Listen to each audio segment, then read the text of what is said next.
This is what is left of the Amelia Earhart light on Holland Island. Unfortunately, she never made it there. In this video, I'm going to give my opinion for the location and alignment of Amelia Earhart's Lockheed Electra aircraft as it sits today, 250 feet off the west coast of Nikumaroro Island.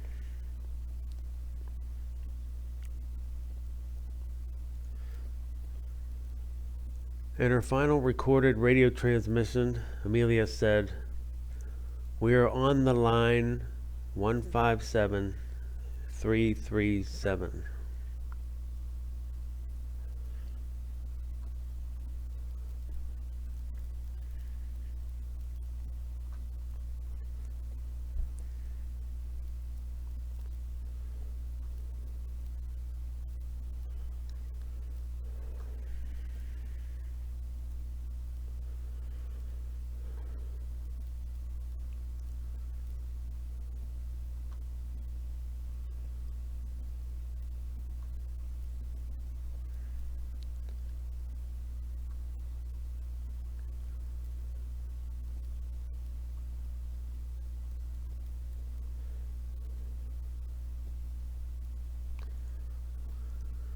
You're about to witness what Amelia saw on the afternoon of July 2nd, 1937.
This is Amelia Earhart's Lockheed Electra.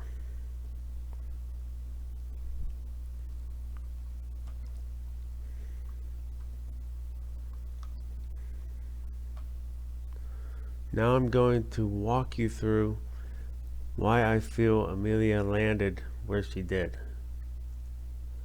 I'm going to step into the cockpit with Amelia and give my reasoning on what she was thinking.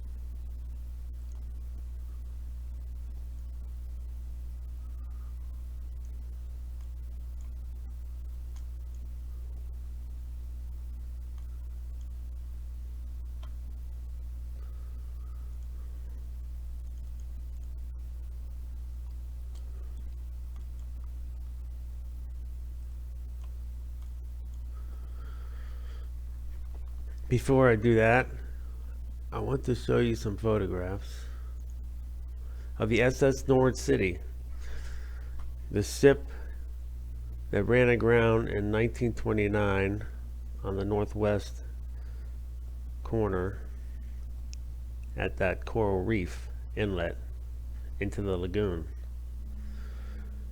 It was there when Amelia arrived. I've never seen a photo of this ship from the right side,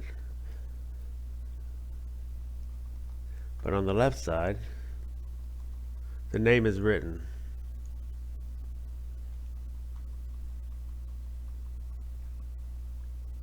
Here it is on that reef, and as you can see, the left side is what she would see. It was facing north. Here it is again, showing the name. Here's the best image of the name. And as you can see, the letters are not very large.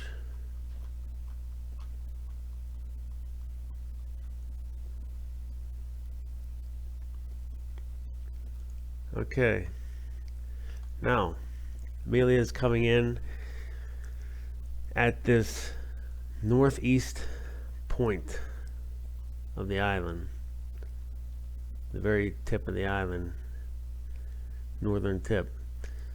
She comes right here, and it's a fork in the road.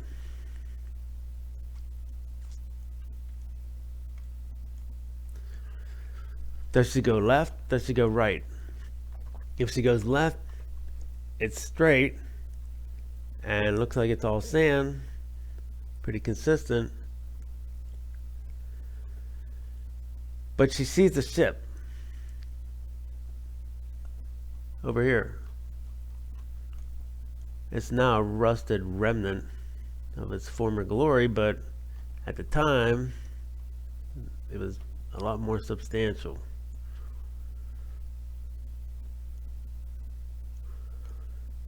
She makes the calculation.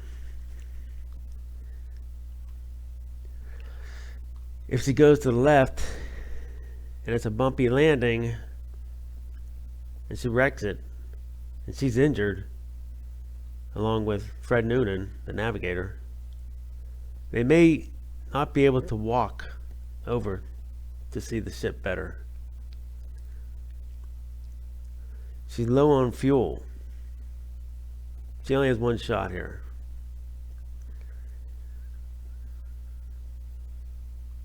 She needs to know the name of that ship to identify the island in distress calls so they can find her. The writing on the ship is too small to see from here, obviously. So she makes the decision to go right and fly over the ship and read the name. Now she wants to bring it down. But contrary to what many researchers and groups feel. I disagree. I don't think she wants to land it here because she sees this as an inlet into the lagoon, a major inlet. So it's probably a low point. It's probably a high traffic area for water, a high water traffic area here. So, and she doesn't want the plane to be washed out. She doesn't, you know, water is the enemy because she wants to run the engine to work the radio. Also, coral may seem like a hard, nice runway, but it's not consistent. It's not paved. So she probably felt that the tire would probably catch a rut or, you know, an anomaly in the topography of the coral and nosedive it and probably total it or flip it. And the radio transmission ring, the transmitter, is on top of the cockpit, on the fuselage, on the outer body, and that would knock it out. That would destroy it. So she decides not to land here. She keeps going.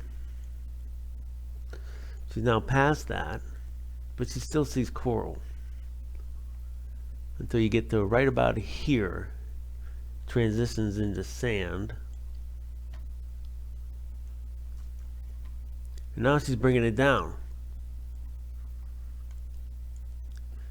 She sees the coast bank to the left.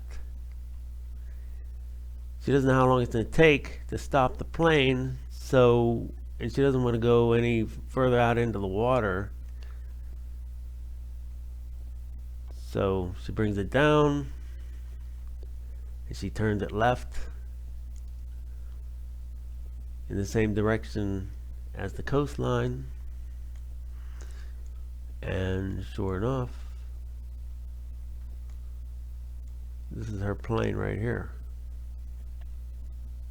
and it's aiming in that direction.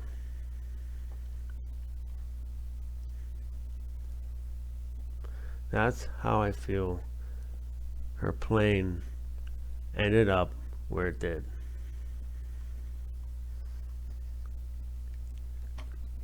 Now, I want to, and here's her plane in a better view. Right there.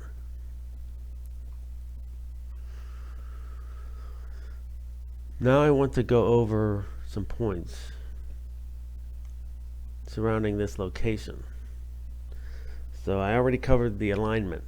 Now, the location fits very well with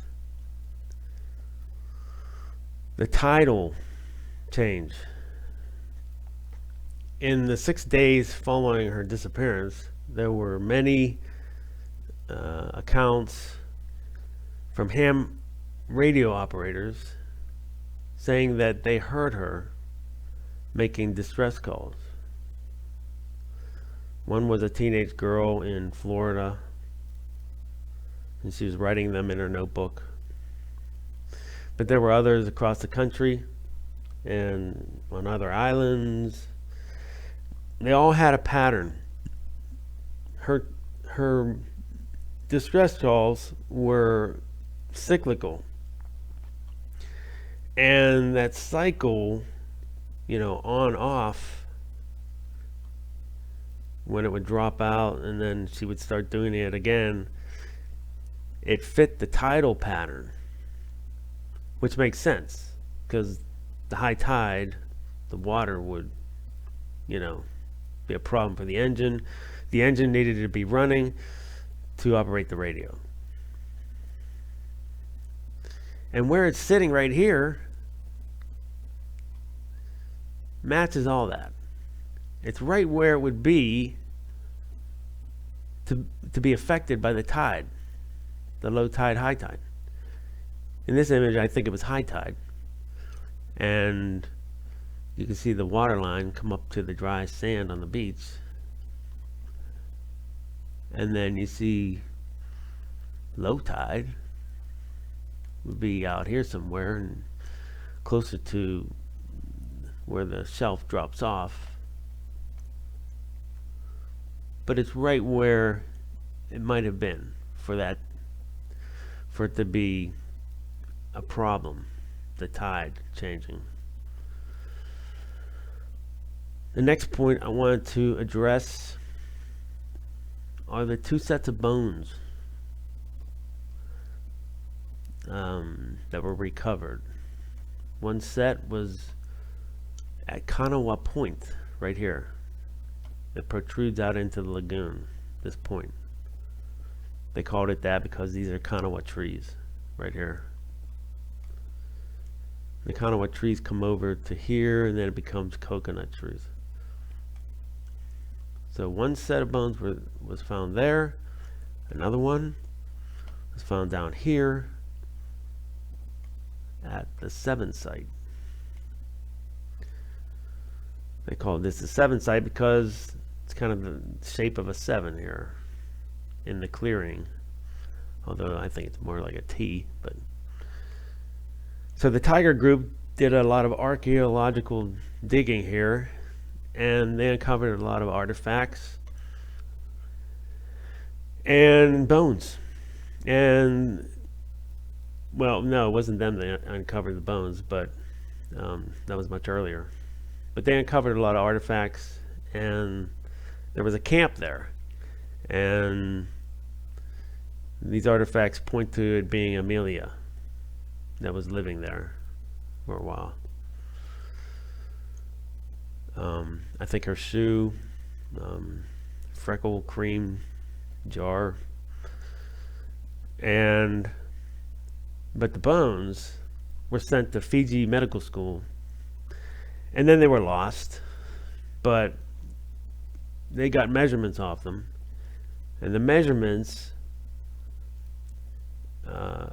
match a lot of her stature from the photographs of her.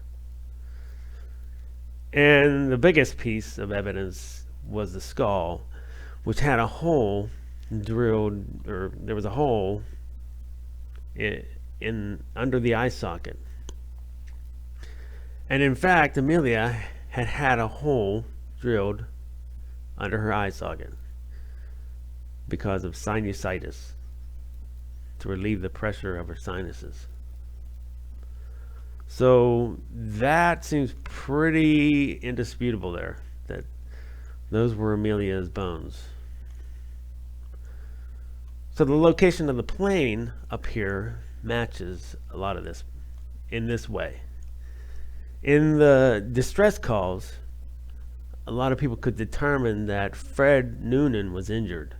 He was screaming, he was fighting with her, and it sounded like he was injured. He was badly injured. I think from what she said as well. So she probably dragged him from the plane. Couldn't go too far with him. And Kanawha Point isn't that far, really. So she brought him in here. I don't know if the coconut trees were there, but brought him in there and eventually over here. So not that far.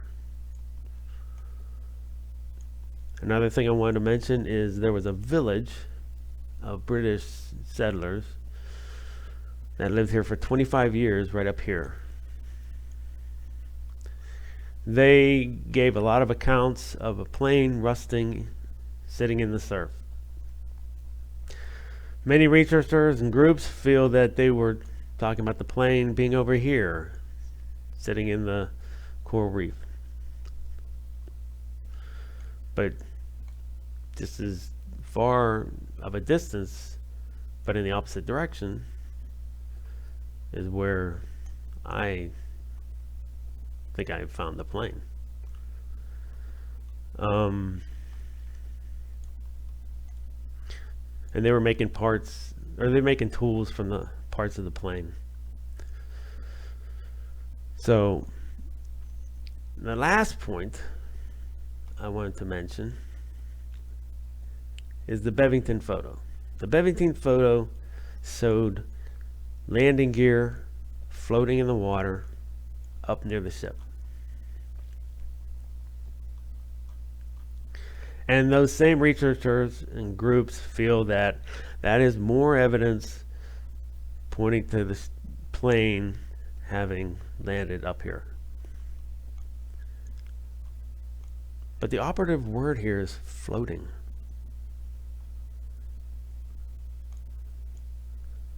It could have easily, it's very plausible, that it floated because of that tire in a current up the coast. It's not that far. And the current probably is going to go along the line, the ridge line of the drop off for the shelf. So there you go. So it could have easily drifted up there.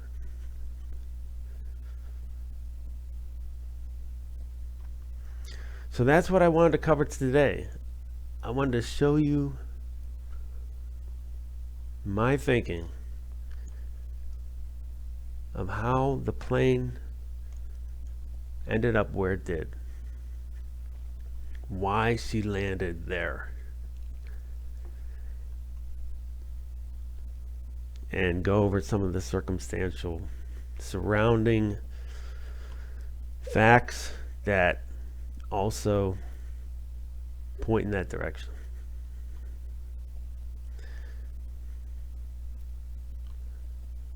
All right. Well, I thank you for watching today. Okay. Well, that's what I wanted to talk about today. The next video is going to be a summary that brings it all together. You know, lay everything out, details, location, put it all together, maybe in a PowerPoint. So I hope you will join me there as well. And I thank you very much for watching today.